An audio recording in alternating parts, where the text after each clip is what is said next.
The Killinger Foundation was founded in 1979, and it was the primary bylaws and the mission of the Killinger Foundation is to raise scholarship money for the football program. Back in 1979, a couple of former alum football players started this. Dr. Beakley, my father, Bill Iacone, Joe Iacone, Jimmy Holt, and John Slovak met with Dr. Killinger in the old alumni house to get permission to start a scholarship under Killy's name at Westchester State Teachers College. It was the first scholarship that was ever presented to the college. And these men that wanted to start the scholarship had to have many discussions with the State Teachers College to approve this scholarship. And today, the wonderful board members still continue to work hard in raising money for the football program. As far as I'm aware, we give more money to the football program than any entity at the university. And so we're very proud of that, and we want to continue to maintain that. So there's a lot of pride in making sure that we remain the leaders of the giving to the football team, and that's our sole purpose. The sole purpose of the Killinger Foundation is football scholarships, to make sure that those student athletes have the financial ability to stay in school and then be productive, active members of the team. So we're accomplishing that, and every year we're increasing that amount. And then it just grown into the Hall of Fame. We're inducting 4 people and then a Hall of Distinction member. We do that every odd year. The award is for someone that not necessarily an alum, not necessarily a football, that has gone above and beyond in helping us reach our mission. Emil's the only non-football player or coach that is on the Killinger board. This is all about Emil. He certainly deserves it. So we voted him in for the All Distinction this year.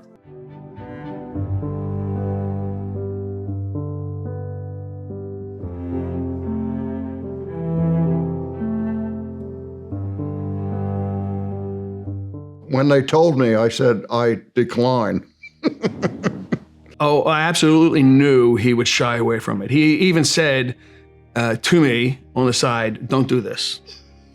So we were just talking one night. He said, what do we want for the, his name came up. And we said, he will never do that. What we did is we communicated outside of that meeting. And an email said, nominating Emil for Hall of Distinction. And I will tell you, it was unanimously voted on one round. Just everyone, yay, yay, yay. Everyone voted yay, so it was immediate. So then we told him at that meeting, and we actually had his daughter Paige there, because I reached out to her and told her, and I said, listen, I'd like to have you there just in case he tries to buck the system, so that you will be the calming influence. So the night of the meeting, we hit her. She was not in the room at the time. We told him that, you're going to be the Hall of Distinction, and he started giving us a hard time. He was like, no, we're not going to do this. So I said, okay, well then I'm going to have to bring the big guns in. And when she walked in, he melted like butter. I don't think it's lost on him of what he's done factually. He just doesn't see it as being as relevant as we do, or as impactful as we do. And I think that's the humbleness, and he's just that salt of the earth guy that doesn't need to have a pat on the back, and he doesn't seek it out. He's kind of our sergeant of arms. He keeps us straight, with his military background. He keeps us in the straight and narrow. Besides, keeping us straight, as far as not getting off on tangents on the meetings and those things, his involvement is he'll do anything for you. He's very handy with his hands, and he'll build anything. Years ago, for our Hall of Fame banquet, I sold the tickets. We used to get the risers for free. I had to pick them up and get rid of them. I've run the homecoming thing. I've actually participated in running every event in past years that the Killinger Foundation has been involved in. And most of the stuff we get is donated.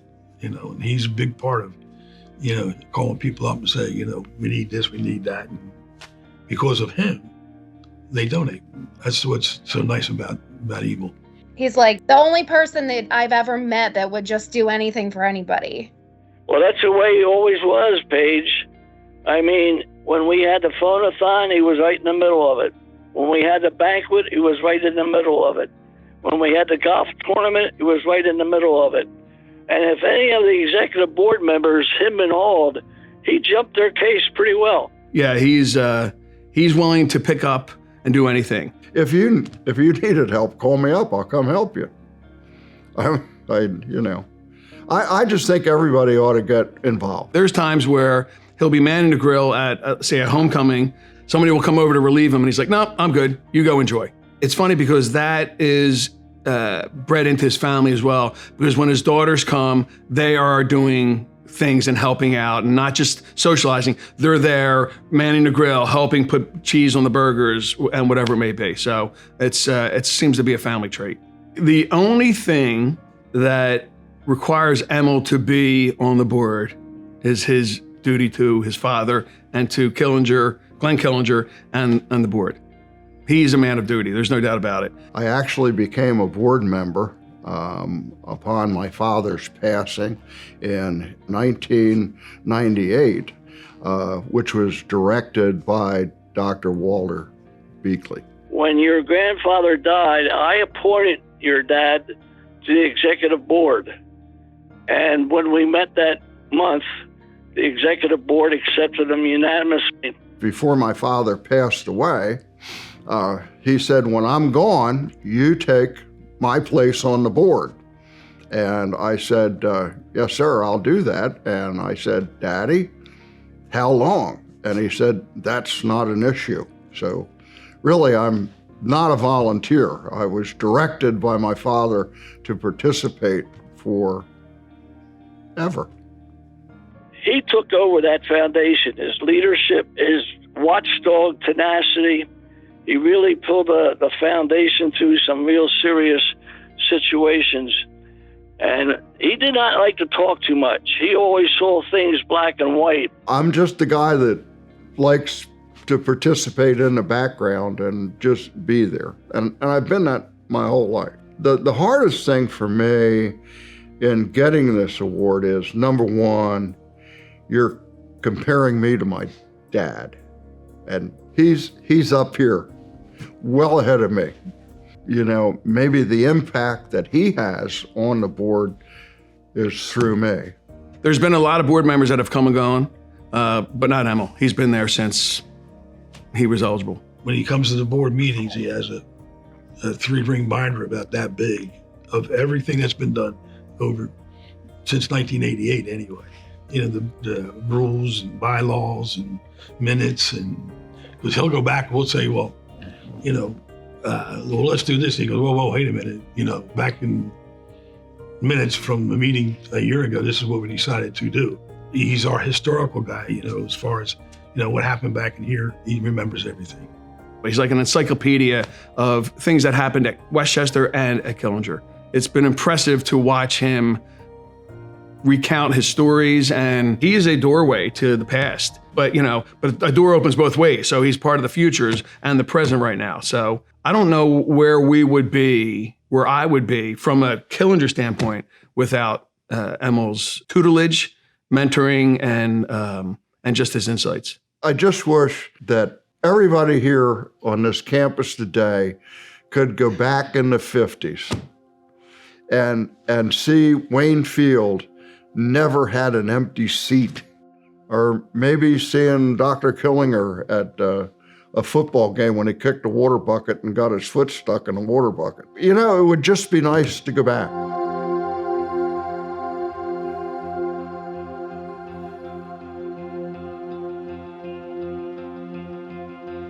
It's funny how, as a colonel in the Marines, you would think that all he wants to do is lead. He is as quick to lead as he is quick to follow. Being on a board, a volunteer board, is one thing, but being on that board and being quick to volunteer and quick to raise your hand to jump into a project, that's Emil. And Emil gives selflessly. He gets no acknowledgement other than the satisfaction of carrying on a legacy that his father originally started. He's the epitome of giving and never taking. And he's very humble, unassuming. He's down to earth, and he is by far, I think, the epitome of what a Killinger board member should be.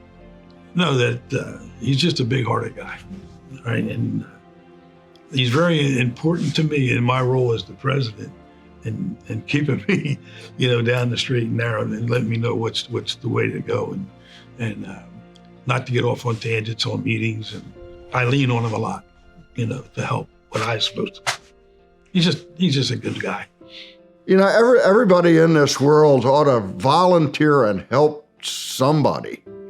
I mean, what do they do? Most people work Monday through Friday, and then, they eat bonbons on Saturday and Sunday and don't do anything. But it's my pleasure to provide some sort of quality service to the Killinger Foundation. So, Emil, AKA Colonel Crab, I think that this is long overdue, and I'm finally glad to see that your years and decades of dedication are being recognized in your nomination to the Killinger Hall of Distinction. Congratulations, my friend. Well deserved and overdue. Emil, this is well deserved. Congratulations on your induction into the Hall of Distinction.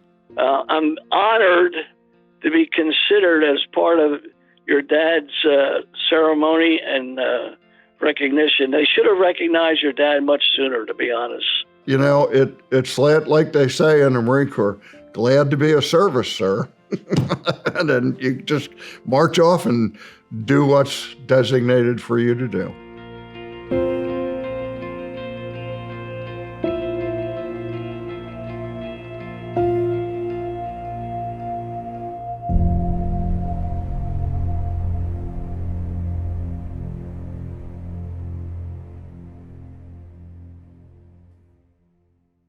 Can I go home and put my overalls on?